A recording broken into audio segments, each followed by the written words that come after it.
Hello friend, welcome back to our channel. তো বন্ধুরা, তোমরা সবাই কেমন আছো? আশা করি যে যেখানে আছো ভালো আছো এবং সুস্থ আছো। তো বন্ধুরা দেখো, আজকে আমি বাইরে চলে এসেছি। বাইরে বলতে তো একটা ইনভাইটার ছিল, তো এখানে এসেছি। তো এইগুলোকে সবই আজকে তোমাদেরকে বলবো। তো আমি কিন্তু আগের ভিডিওতে বলেছিলাম তোমাদেরকে যে আমি বাইরে কাজ করি। তো তোমরা কখনো প্রশ্ন করো নাই, আর আমিও বলিনি। তো আজকে নিজের থেকে বলে দিচ্ছি। তো আমি এই যে এগুলো যে দেখলে না লোকগুলো, তো এগুলো আমাদের মানে স্কুলের টিচার স্টাফ। তো আমি একটা প্রাইভেট স্কুলে পড়াই। তো যাই হোক, এখানে সব টিচার স্টাফ মিলে আমরা মানে একজন টিচার বলতে পারো, টিচারের বাড়িতে এসেছি। তো আবার স্টুডেন্টের বার্থডে, সেইটার জন্য আজকে এখানে আমাদের আসা। তো এখানে এসে অনেক টাইম থেকে বসে আছি, ভাবতেছি মানে এখনও মানে বার্থডের মানে আয়োজনটা হয়নি, সেজন্য আমাদেরকে একটা রুমে বসতে দিয়েছে। তো ভাবলাম এখানেও কিছুটা ভিডিও শেয়ার করি, যেটা তোমাদের সঙ্গে কালকে আমি শেয়ার করব। তো যাই হোক, এই যে রাত্রে আমরা মানে বার্থডে খেতে এসেছিলাম, তো সেটাই তোমাদের সঙ্গে এখন শেয়ার করছি। আর হচ্ছে মামামকে নিয়ে এসেছি। তো মামা মানে এখানে এসে খুব খুশি আর কি, যে বার্থডেতে এসে বেলুন টেলুন দেখে না মানে পুরা খুশি হয়েছে। গুড মর্নিং সবাইকে। তো বন্ধুরা, এখন হচ্ছে পরের দিন সকালে ভিডিও দেখতে পাচ্ছ। আজকে হচ্ছে মঙ্গলবার। তো তো সকালে যেগুলো কাজ টাজ ছিল এগুলোই সব করে নিচ্ছি এখন। তো রুম দুইটাকে আজকে ভালো করে ক্লিন করব বলে মানে লেগে পড়েছি। তো স্কুলে যাই ছোট মামামকে নিয়ে কাজ করতে, অনেকটা জুলুম হয়।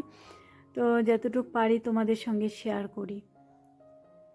আর দেখো, ওই যে রুমটাকে না আজকে ভালো করে ক্লিন করব বলে মানে একবার সার্ফ দিয়ে ঘরটাকে মুছে এসেছি। সার্ফ দিয়ে ভালো করে ঘষে ঘষে মুছে এসেছি। আর হচ্ছে এখন দেখো আবার পানি নিয়ে যাচ্ছি।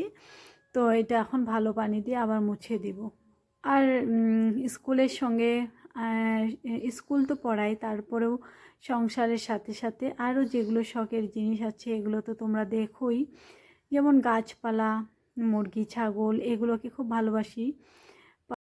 তো যাই হোক, ছাগল তো পালতে পারবো না। তো যেহেতু স্কুলে যাই, তো ছাগল পাললে অনেক মানে অসুবিধা হতে পারে। কিন্তু মুরগিটা আমি পালি বা পালবো, এখন তো নেই কিন্তু পালবো। আর হচ্ছে দেখো, এখন স্নান টান করে রেডি হয়ে নিয়েছি। তো এখন কিন্তু স্কুলে যাব। তারপরে ওই যে দেখো কতগুলো না আইস মানে মেকার কিনেছি।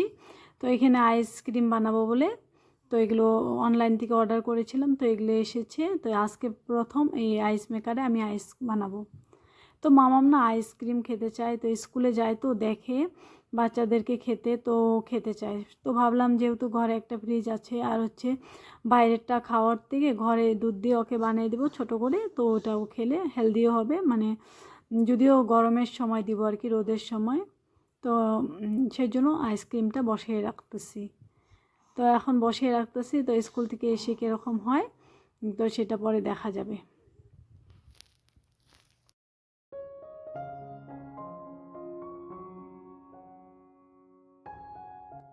তো স্প্রাইটের বোতলে না ফ্রিজে করে পানি রেখেছিলাম। তো পানিগুলো দেখো একদম বরফ হয়ে গেছে। তো এখন এই বরফ দুটোই নিয়ে যাব স্কুলে। তো স্কুলে নিয়ে গেলে এটা যখন গলে যাবে তখন মানে পানিটা নর্মাল ঠান্ডা পানিটা খেতে পারবো। তো এটা খেতে খেতে অনেকটা দেরি হবে, হয়তো টিফিনের সময় খাবো। তো এত পর্যন্ত এটা মানে কি হয়ে যাবে, মেল্ট হয়ে যাবে। তো সেই জন্য নিয়ে যাচ্ছি। আর স্কুলে সবাই মানে গরমে খুব কষ্ট পায়। তো তো সেই জন্য 2 বোতল নিলাম। তো স্যার বা আরও ম্যামরা আছে, সবাইকে দিয়ে তারপরে খাবো। তো দেখো, এখন স্কুলে যাওয়ার জন্য বেরোচ্ছি। তো সব কিছু রেডি করে নিয়েছি।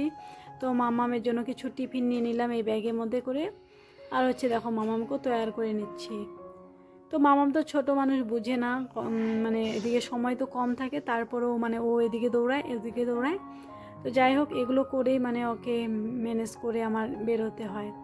তো যাই হোক, এখন আমার সব কিছু হয়ে গেছে। তো এখন যাচ্ছি স্কুলে। তো যাই হোক বন্ধুরা, আজকের ব্লগটা আমি এখানে শেষ করছি। তোমাদের ব্লগটা কেমন লাগলো অবশ্যই কমেন্টে জানাবে।